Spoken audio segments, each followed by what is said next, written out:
Hey everyone, welcome to the Habitation podcast. We are so happy that you joined us today. We have an amazing guest on with us. We have Banning Liebscher with us. I'm super honored. Personally, has had a great impact on my life.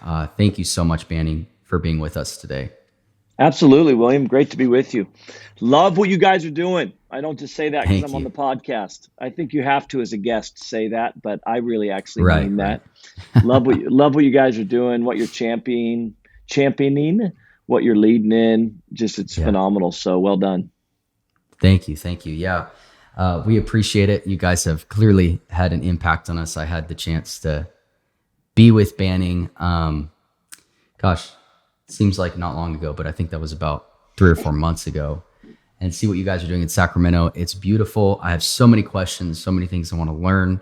And so I'm excited to dive into this. But before we do, could you just tell our audience, our viewers, just a little bit maybe about yourself, maybe how you got saved and where you started? Clearly Bethel, but I'd love for them to hear it from you. Yeah, for sure. Born and raised in Redding, California. Probably, if you know Bethel at all, I'm probably one of three people that are actually at that church Mhm. that were born and raised in Redding. But I was born and raised in Redding, grew up really conservative Baptist, pretty legalistic Baptist. So, I mean, there's, Mm. not all Baptists are legalistic at the level we were. But so grew up pretty conservative in that realm, gifts, charismatic, gifts of the Spirit, those things, they weren't just not around, they were demonic, in our opinion. Wow. And then That's wild. we started attending a church, Bethel. This was before Bill was there. Started attending a church when I was 17, and and man, just kind of loved the youth group and loved the life that was happening. Some of the charismatic stuff was weird, just the raising of hands, the singing of a song after they Wow. were already done with the song. A guy that stood up and spoke in tongues. I didn't know why this guy was speaking in Spanish in the middle of the service. And then but really loved the youth group, and then just one night went forward in response to a message, not a salvation message, just a message, just to get prayer, and just kind of went all in for God when I was right before my senior year. And that started a journey of, I knew I wanted to preach, and and then I went to school for a year, came back to do an internship at Bethel. And when I came back to do an internship at Bethel, Bill came when I was an intern. Renewal came. My eyes got open to the concept of revival. We were Wow. encountering God at just profound levels during, this was 95. So this is, right when Toronto had broke out. Wow. And I just encountered the Lord and was going to be wife. And so then was on staff for 18 years at Bethel. And then 9 years ago, picked up our team that had formed with Jesus Culture and moved to the Sacramento area and planted a church 8 years ago. So that's kind of our journey. Wow. So you experienced then Bethel, like when Bill came in and everything kind of got shaken out a little Oh, I bit. was there. I was there from the beginning. It was a real gift, actually, to Wow. be able to have I didn't know kind of a that. front row. Like, people know Bethel as it is now, which is Yeah. a massive school, worldwide influence, Bethel music, Bill's the man. But we were there when Bill had just come from a little community of 3,000 people. I don't know how big his church was, a church of 150 people, and he had Yeah. come. And So crazy. I was there when everybody left. I was there when they were having to hold our paychecks because they Wow. had to wait till we took an offering on Sunday. I was there when we went from two services to one service on a Sunday morning because we were sitting in staff going, both services aren't even full. Like, why? And I mean, Man. the sanctuary only holds 900.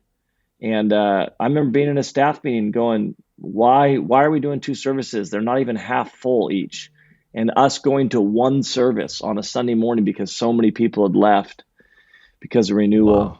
And yeah, I was there in all those days, and then the school growing and all that stuff. In fact, Bethel, what's interesting about Bethel, I don't know if this we're supposed to talk about on your podcast, is people No, would know I love Bethel it. as it's organized now. So Bethel has Yeah. resources, it has a school, it's got music, it's got events. But for the first 5 years of Bethel, it was just some meetings.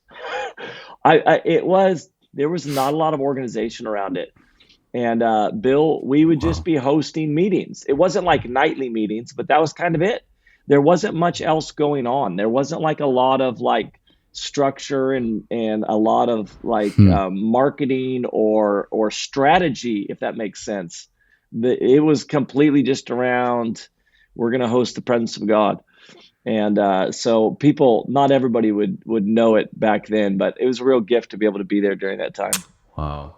Well, that's super encouraging to me. I think it's the Lord who said that, because I feel like as a community with Risen Nation, we're there right now where we don't know in many ways. I feel like what we're doing, we just gather people around His presence, and we're learning how to grow in strategies and all those things I think that are necessary, but not built on His presence. Why are we building it? So that's Yeah. so encouraging. Thanks for Yeah. sharing that. But something I was thinking about is something I've heard you talk about so much that I'd love for you to talk to us a little bit about. And I guess in part you experienced it at Bethel with kind of like its own revival in a sense that kind of reformed everything, like brought a reformation to that church that has impacted now the whole world. What God has done through you guys at Jesus Culture is unbelievable, especially when you were so young. I know that revival is something that burns within your heart with what's going on right now at Asbury College, or university. I don't know if I've seen something that pure, at least in my lifetime. And I'd love for you to just kind of talk to us for a minute about revival in our day, what that looks like. We got a lot of leaders that watch, and I know that leaders are hungry to see a move of God that's going to start in their hearts, that ultimately is going to go to their communities. And so talk to us a little bit about what you believe revival in our day looks like, especially in the context of local church. Yeah, it's interesting, the Asbury thing, which is so beautiful. But I'm actually so grateful that the early days for us had no social media. Oh, I, yeah. I just think what like God's doing such a beautiful thing, and now everybody's caught up in commentary on it. And Mm, and it's interesting to me. This may be a side note, but where people are arguing about, is it revival, is it not revival? Listen, I'm the biggest revival preacher you'll find, right? It's going to be in every message I have. I'm talking about yeah. revival. Our slogan is revival in our day. My mission is mobilizing a generation for revival. But the reality is the word revival is not even in the Bible. And so, but the concept is, the principle is, Mm, you can see it, but I preach revival because I've put a definition around what I mean by that. But everybody's yeah. arguing like, is this revival? Is this not revival? Is this, it's only revival, it's this. And it's just fascinating to me that at the end of the day, I'm like, if God is there and awakening the hearts of people, I just think we should celebrate. And anyways, Absolutely. Yeah. for me, revival would be this. My definition of revival would be around it's a move.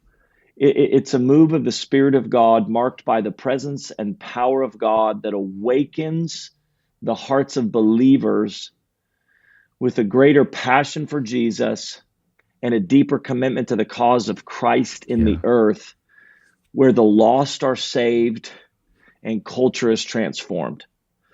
And then I would throw in there a greater passion for holiness would be in that definition as well. So for That's me, so good. that concept of a move of the Holy Spirit that's marked by His presence and power, that stirs a fresh hunger, a fresh intimacy, a fresh passion for holiness, that ultimately moves believers to a greater commitment to His cause in the earth, the Yeah. lost, the poor, the sick, the dying, that type of thing. That the reason why the local church is so important for me is I believe the local church is the vehicle through which this Yeah. flows. And some people Yeah. may disagree with me on this, and I think that we have to come up with our definition of church too. I think we're throwing around words like revival and words like church, and we haven't really actually worked through that type of stuff. But for me, the local church is such a key component to what God wants to do in the earth in revival, in a move of the Holy Yeah. Spirit that awakens believers and sees the lost saved and culture transformed. So for me, I think we just have to, I think if you're going to be talking about revival, you have to work through what you mean by that. I think if you're going to be talking about the church, you have to work through what you mean by that. I mean, when people were going online and like the next wave of churches online, I'm like, I disagree with that adamantly. Yeah, same. Yeah. Because my understanding of what church is, when people throw out phrases like, well, wherever I am, that's church. And I'm like, well, no, I mean, wherever you are, the body of Christ is, but wherever you That's are so doesn't good. mean that's where the ecclesia of God is. And like where two or three are gathered, I'm like, well, again, that's also not really the meaning of that verse, where if just two people hang out in an apartment, that's the actual church. That's the body of Christ in the earth. But the church is has a little bit more structure. The actual gathering of the saints. I mean, there's a reason why there's the fivefold ministry. There's a reason why there's talking about elders and deacons and how you do discipline. Like these are structural things that are in place. Yeah. And so the thought that like somebody can just log on to a computer and be a part of an ecclesia of people that are walking together, doing life together, being shepherded together, it's just not accurate. So, William, listen, you're asking me a question that I'm going on a rant on, except for this. My heart is burning for revival. I want to see an outpouring of the Holy Spirit in our day. I believe that what we are looking at in the nation and in the nations cannot be solved apart from God Yeah. Come showing on. up. We cannot program it. We cannot vote it. We just cannot somehow move this ball down the field apart from God showing up. I live in California. And if you Yeah. think that we're just going to mobilize enough people to vote change, it just doesn't happen.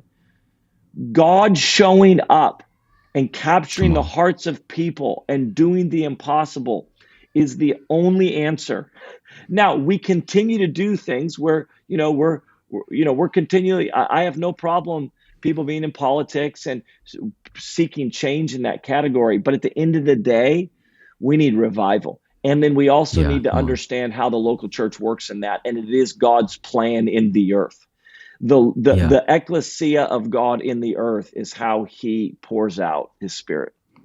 Yeah. I love it. And honestly, as a local pastor, it's like water to me listening to what you're saying. Cause, I think it's Corey Russell and Mike Bickle, they say this statement about usually when revival is beginning to take place, we just keep talking about the new wine, like the Spirit of God. We want the power. And of course we want all those things. But if we don't have a wineskin to contain it, in many ways how do we make it generational? How do we get it to impact our kids? And so, I love how you guys pursue family. I love, honestly, when I was down at Jesus Culture, just the importance of like today we've got presence churches and word churches, and people ask me, are you a presence or word church? I'm like, I don't even know what that Yes. means. Hopefully both. Yes. Just answer. Yeah. The answer is yes. Yeah.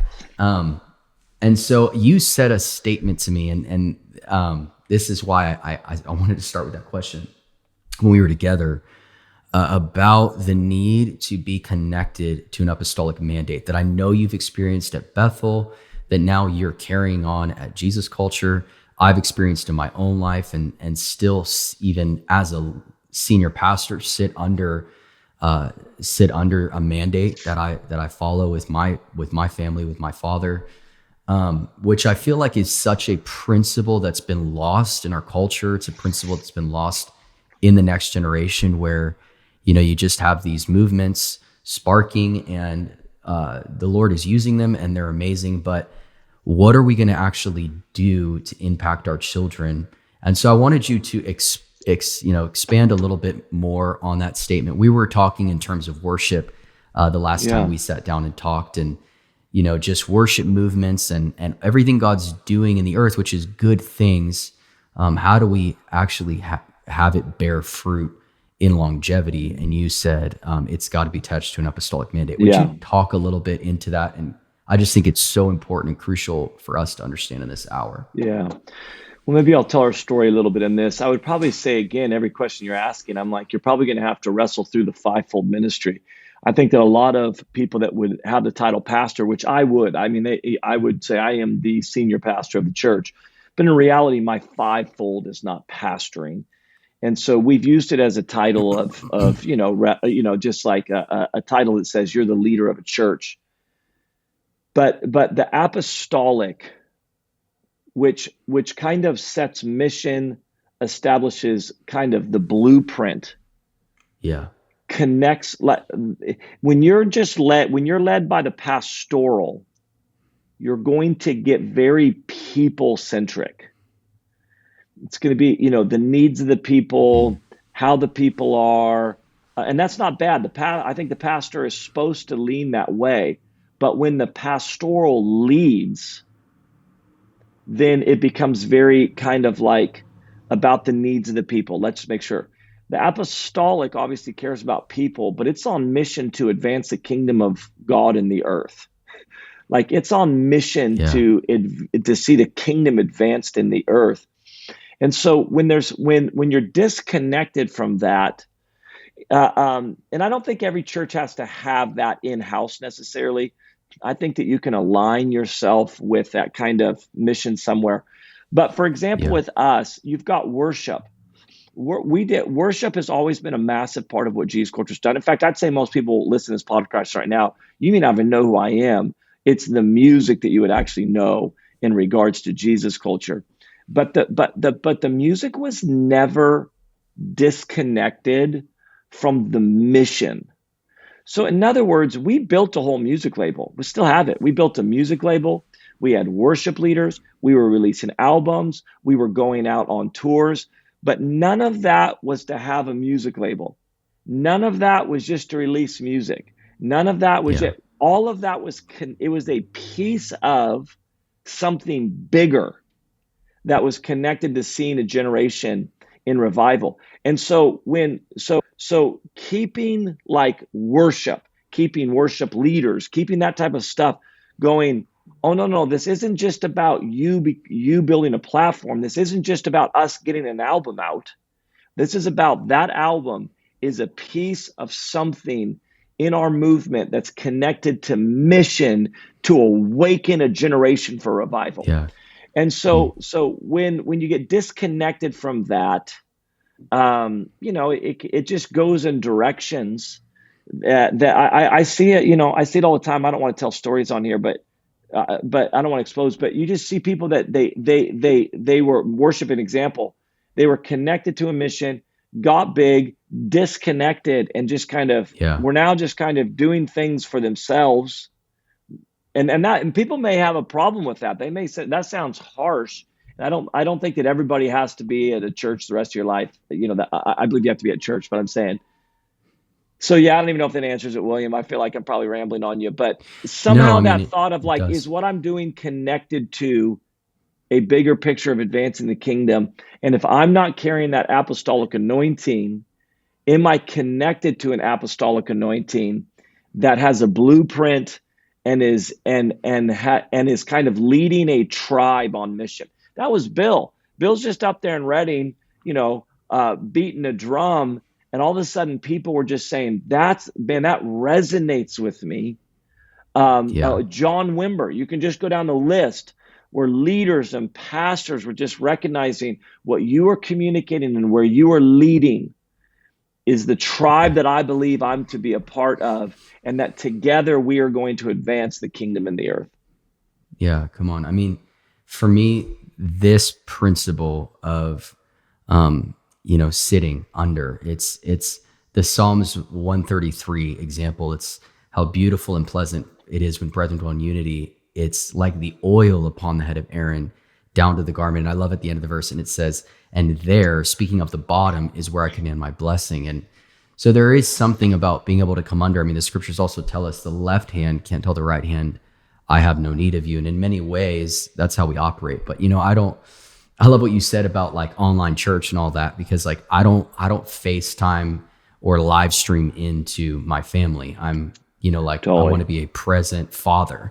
And I think we've gotten off of the church being God's actual body, his family, that it's become an organization more than anything in many ways. And so I think it's true, defining church is extremely important. I just remember that, we are doing some different things in worship in our community, and I came to see you. And I think the question was in regards to how did you keep it pure with everything that you're seeing happen, not just in the worldly culture, but in church culture today, and just in the West and worship. I'm not trying. This isn't like a podcast to be harsh, but in many ways it's become about the object and just like the object of worship rather than actually Jesus and ministering to the Lord and loving Him.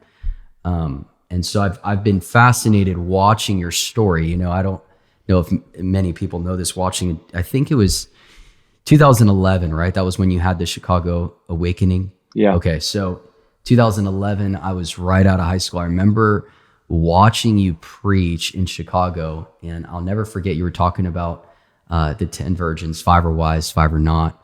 And then you also had mentioned, I believe in Matthew 22, and it talks about, many are called, but few are chosen.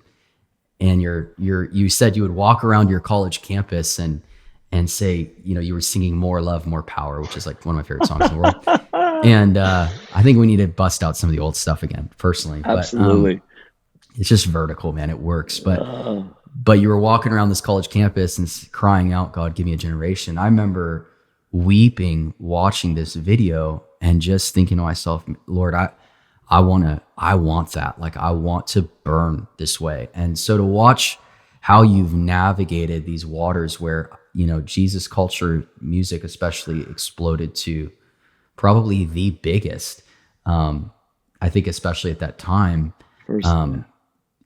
Tell leaders, like, what was your process in keeping it pure, in keeping your eyes on the Lord and not getting fixated with the growth of it all? Yeah, boy, I don't know. That's a great question. I would say that we were always on mission for something. So for us, I know for us, it was never about the worship. The worship was always just like God was using that as a catalytic thing. But I don't know, man. Boy, William, that's a great question. I don't know if I've ever really processed fully that. I think for us, obedience is probably the biggest thing. I just want to do what the Lord's telling us to do. Yeah. I remember that I sat down with Bill Johnson once and was doing an interview. And I just said, Bill, I was asking him how he walks the tension of wanting to do great things for God, but having that be kind of secondary to intimacy. That intimacy is the top, but I want to do great things for God. And he just said, he goes, Banning, he just said, Banning, I don't wake up every day thinking, I wonder what God can do with my life. He goes, I don't wake up every day thinking I want to do great things for God. He says, I wake up every day just wanting to do my assignment. And if my assignment is to preach in front of thousands, then great. If my assignment is to pastor a small church in Weaverville, then great. I just want to do my assignment. And I think ultimately, if you can get to a place where obedience birthed out of love, obedience birthed out of intimacy is the highest thing you want. Yeah. So in other words, all I want to do is what Jesus is asking of me. Not out of obligation, not out of duty, not because I think that that's how I'm going to get favor with Him, but simply because I just want to love Him well, and therefore I want to be obedient. Because people looked at us because we were still at kind of the height of what we were doing in the worship world, especially, but we were doing conferences all over the world. We were still filling up places, and then we moved and went to do a church. And people were like, dude, why would, like, I can't believe that you would kind of like, because the church was nowhere near guaranteed to be successful. Yeah. And I just thought, gosh, I just don't think like that. I don't think like, what could be the next super successful thing? How can we continue to grow and capitalize on this moment? I just want to be with the Lord and say, what is it that you want me to do? And when He says, I want you to go plant a church, then we'll go plant a church. This thing I really wrestled with, because if transparently, I have a need for significance. I want to be significant. I don't know if anybody knows the DISC test. I'm a high I. I'm a 3 on the Enneagram. I want to be significant. I love influence. But at the end of the day, um, I just want to be obedient and love Jesus. Yeah. So I remember we were on a bus. This is probably, I don't know, probably around the Chicago time. No, before Chicago. This is probably 2009. And there was some internal strife happening on our team. I didn't know if the thing was going to hold together. I didn't know if Jesus culture was going to be done. We had started really getting invited to places. We were traveling across in Europe and in England. People were coming to our stuff, but they were coming for the worship, not for the preaching.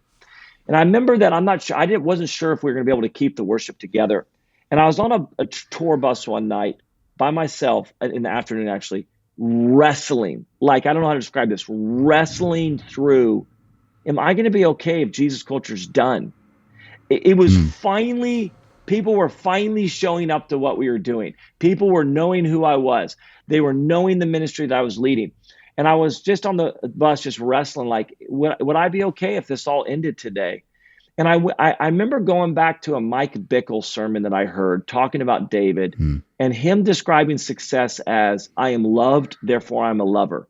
And he described David when he was chased out of Absalom, when Absalom chased him out of Jerusalem.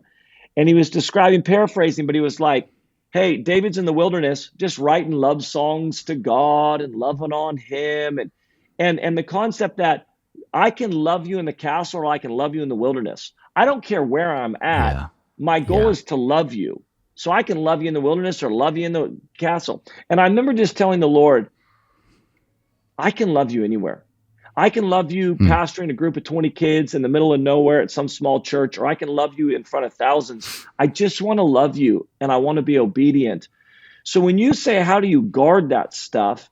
You have to get to a place in your life where you just flat out say, God, I want to be obedient and I want it to be because I love you. Out of intimacy, that I would just say, I just want to obey you. And if you're asking me to go be a janitor somewhere and just clean toilets, then that's what I want to do. We have a sense of entitlement, William, where we believe God owes us something. Yeah. We believe that God owes us our destiny. We believe God owes us our dreams. We believe God owes us our prophetic words. We believe God owes us comfort. We believe God owes us influence. And so we begin to approach God as if God doesn't owe you anything. God doesn't owe you anything. You owe him everything. You didn't die on a cross for him. He died on a cross for you. And if he looks at you and says, this is the part that I have for you to play in the earth right now, even if you think it's below you or it's not the dream in your heart, you have to get to that place where just intimacy above all else produces a desire for obedience. I just want to do what you're asking of me. So when you say, how do you protect yourself? For us, it was never about, don't get me wrong, I loved when thousands were coming. Like, it definitely touched something in my, it was fun and I loved it and it was exhilarating, but it wasn't the motivating factor. Yeah. How many people can we get in the room is not the motivating factor. How many albums can we sell is not the motivating factor. I just want to be obedient. That's all. What he does with it is up to him. So I think you have to get into that spot. William, I'm giving you very, very long answers for your questions. So I don't know. I love it. This is this is why we do it. I wanted you to just come on here and preach. And honestly, I'm getting choked up a little bit listening to you because it's so beautiful. I mean, Mike was just with us and he was Bickle and he was talking about how love is the only thing like no one can take from you. Yes. And if you've made it everything, and I've heard you talk about, Moses in the wilderness, he's offered an angel and success, but God says, I won't go. And he's like, I'd rather stay in, I think you say it like the wilderness with you than have the promise without you. And I can truly say as, and this isn't just because I'm talking to you, I've told other people this. When my wife and I first got engaged, one of the first things we did is we went to a Jesus culture conference. I think it was somewhere it was like in LA. You were at the I think the Verizon Wireless Center or something. Yeah, totally. And I remember going to that, and we waited in line for hours. I think Jensen Franklin was there. I mean, it was just powerful. I remember like just thinking to myself, I don't know if I've been in a room like this. So years and years goes by. I don't know you, you don't know me, and I find myself in your church in a prayer room. And I remember thinking to myself, and I'm not saying, security's bad or if you do any of that stuff, but I remember being when I came to Jesus Culture, I was floored at how just like normal you were. I come from a background in ministry, just different, and the way that you carried yourself, the way that you guys ran your prayer room, it really was just about the Lord. Like whether you were in the stadium with 5,000 people or leading a prayer room at your local church that wasn't like this crazy event. It was people hungry for God. I've never heard your language change. And then you're like, hey, come up here and minister to the people. I'm like, well, I just want to, no, I just want to be on my knees.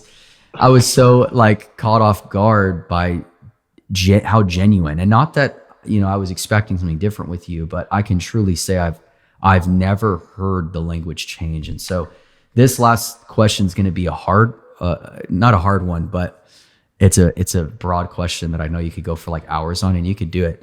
But I've never heard you change the channel, or never seen you change the channel from it's about his presence, and leaders watching, pastors, whatever area you are in, a mom, stay-at-home mom, or a father, like building your life around God's presence and not changing that channel. What does his presence mean to you in the position that you are in? Let me answer that. Let me say something real quick about what you've said. This is why I think the local church is so important, that you're plugged into the local church, because the local church is where it's just real life. Conferences aren't real life. That's it. Traveling's not real life. They're important and they're beautiful and they're needed, and we do them. But local church is real life. Like this is where you're walking with people. This is where you're in the trenches. This is, I mean, I don't know when this will air, but last night on Valentine's Day, I was in a prayer room with 80 people. And we were there last night with 80 of us, just seeking the Lord, because that's what we do on Tuesday nights at our church. And whoever shows up, we're going to get before the Lord. And there's no fanfare. And it was, we didn't have a drummer, and it was just the worship team up there. But this is, so I'm not saying I pat myself on the back. I'm saying that's local church. Like it's not real. Me getting driven to an event that's got all these people and I'm coming with my best, whatever. And I love all that. I really do. And I'm a part of that. But local church keeps you grounded as a leader in a way that like just here with 80 people loving on Jesus on a Tuesday night on Valentine's Day, because we're just committed to just bringing this gift to the Lord. So that's why when I'm very concerned about leaders when they get disconnected from the local church, because I'm like, you're getting disconnected from at some level from like, I remember Bill saying this. You asked me a presence question. I'm not answering it, but I will. I remember Bill saying one time, taking out of context a verse and knowing he did, but he said, that verse where it says a prophet has no honor in his hometown? He goes, I think it's supposed to be like that. He said, I think there's supposed to be a place where you go where not everything coming out of your mouth is the word of the Lord to people. Wow. And I think that there's just something so grounding about local community. And let me just say, local community, it's just so grounding, where not everybody thinks you're the most amazing thing ever. And you're the man of God all the time, but that there's just a community of people that you're just kind of doing life with and pressing in and believing God for and hitting hard times with, and your flaws are on the display. So I think it's really important what you're saying there. And that's how you're like, you're not different. I'm like, the local church keeps me that way. The local church just keeps me like, even when you came, we're just trying to get a prayer meeting off the ground. I remember it's kind of anemic, and we're just trying and we're kind of tripping over ourselves. But like, conferences, we've got it dialed in. We're trying to get a prayer meeting. When you came, especially, we're trying to get a prayer meeting just off the ground. And you're coming face to face with like, not everything I do is amazing. Some of it we're just in the trenches trying to figure it out. As much as I loved the conference, I was more impacted by the prayer room, especially with my upbringing and where I come from. of, and I adore my family. Yeah, of My course. uncle has We absolutely all changed my life. we honor them. Super honor them. But growing up, the definition of success was how many people do you have, or were you able to accomplish this? And so I was always hungry for. I want something like real, and we're watching with the young generation is something genuine and authentic. And so when I come, and I'm like just this, young guy, little guy, like I've looked up to you my whole life. And then I remember you being on your knees and leaning over to me going, what do you think we should do now? I'm like, at your prayer meeting. I'm like, what do you mean? I don't know. I don't know. And, that side of you, I think it's important that people realize like the Lord is delivering us from celebrity Christianity. And Yes. it's going to be the Revelation 7:17 of the Lamb is going to be at the center of everything. Yes. And we need that family Yes. aspect. I will put you on blast. I've invited you a couple of times to our church, and his excuse has not been preaching. Your excuse has been your son's basketball games. And honestly, every time I'm like standing, I want to be like that. Guys, I'm wearing a Ponderosa basketball because tonight is the first night of playoffs. So come on, I watch all his highlights. By the way, I'm about to post another one. He's pretty good. I'm about to post another one today. Our world shuts down during basketball season. I would say this about the. I know you asked a question about the presence, but I remember the Lord one time. I think we need to celebrate. I think sometimes we don't celebrate the little things enough.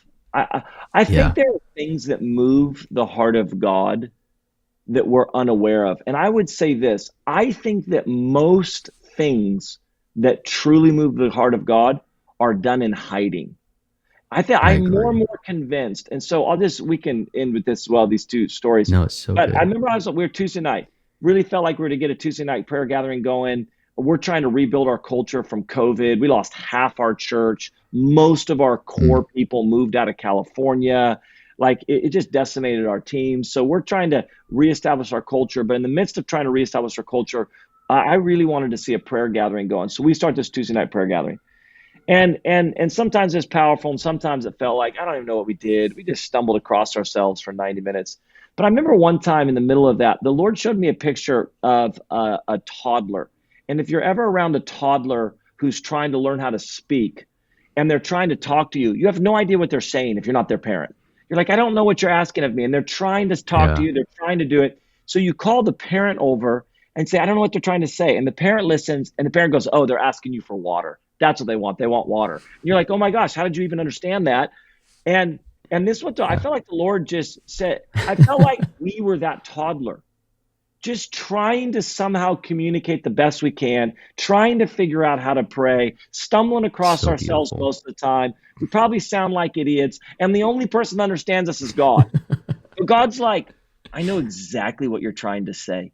And I love it. It moves my heart what you're saying. So I think sometimes when we're only celebrating the perfect gatherings, the unbelievable articulated oratory of a sermon, if we're only celebrating those things, but not celebrating that little prayer meeting that pastor is trying to start, it's kind of stumbling across itself, and people aren't really. I think the Lord's looking at that going, oh, I love that. Oh, I just love that you're trying to tell me you want water, and nobody else understands your language, but I understand it. I know exactly what you're doing. I think that that's so important.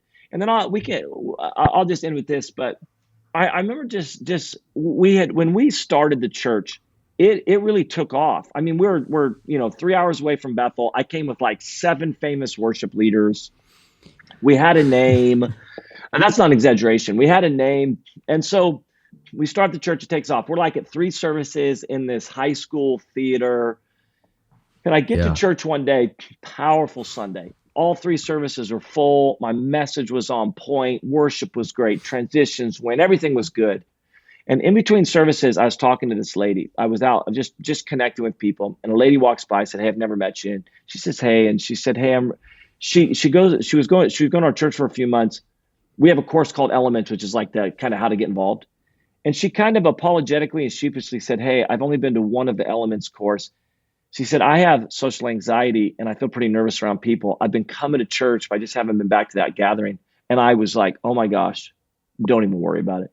I just love that you're showing up. Well done. Social anxiety, you're still coming. Just loved on her for a minute. Yeah. Took her back, introduced her to some people. I'm driving home that day, and after service, 3 services, full, great word, great worship, great lights, great crowd, great everything. And I'm driving home, and I just turned my heart to the Lord. And do you know what you know what he talked to me about? He didn't talk to me about my sermon. He didn't talk to me about the crowds. He didn't talk to me about the worship. He talked to me about that lady. And he just said, Banning, thank you. He said, thank you for loving on her today. Thank you for taking some time to see her. Thank you for making her feel valued. And I realized I'm not going to put that on Instagram. I didn't tweet about it. We didn't get video of it. But what moved the heart of God that day was something that had been done and hidden. That was what seemed like a small thing.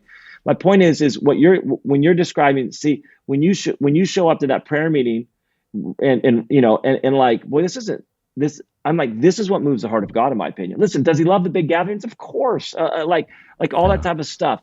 But I think the Lord's looking at our little prayer meetings that we're trying to start and trying to get off the ground and not quite sure what we're doing. And the lady that we talk to that nobody else knows what's happening with her.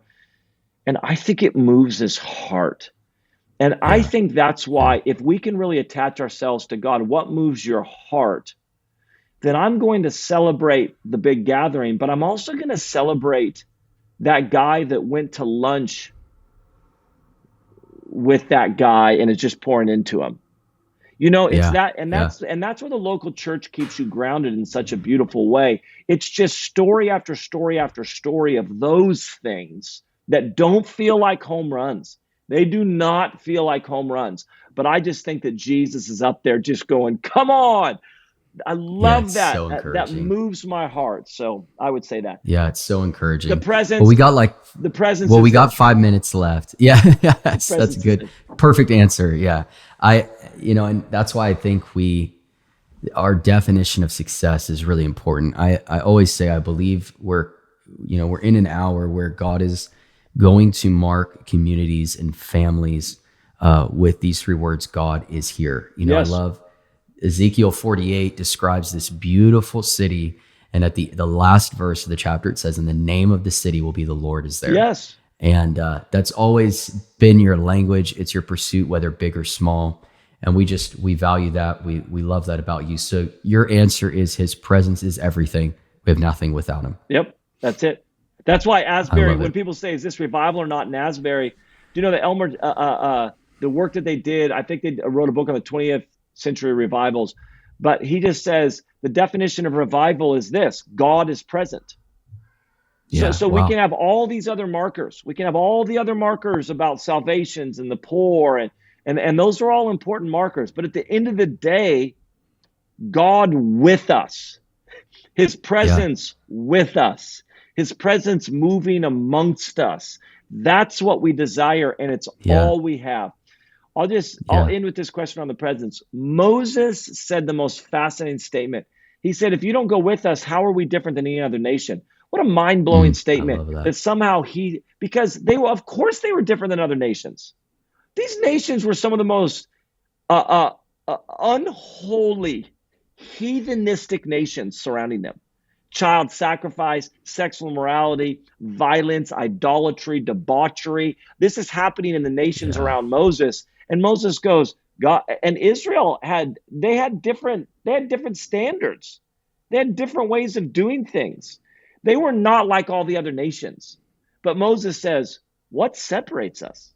We're going to look like everybody else except for this one thing, the presence of God with us.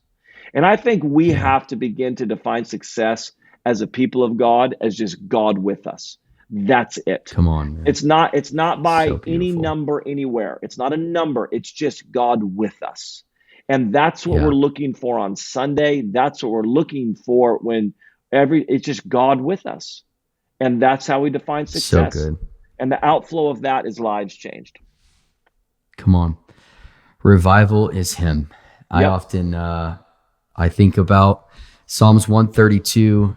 What made David so different is he had a whole nation at his disposal, and he makes this vow of, I won't give slumber to my eyelids, rest to my head until I find a place for the Lord. And so I love that you guys are doing that. I so honor you. I'm shook that after, again, growing up in a sense, with how you've impacted my life and my wife and our community, we can't say thank you enough. So thank you so much for taking the time to be on with us today. And again, when it's not basketball season, you have to come. And I'm putting you on the spot live in front of the whole world. I'm going to have to come out there for sure. Yeah, would love to. Yeah. You and Corey can come at the same time. We'll all play basketball together. I can't preach with Corey. He's too strong. I just have to, No, Corey's just there for basketball. He's just there for basketball. That's right. That'll work too. Yeah. That'll work. All right, Banning. Thanks, man. Thanks we love you. Appreciate you. Thanks for having me.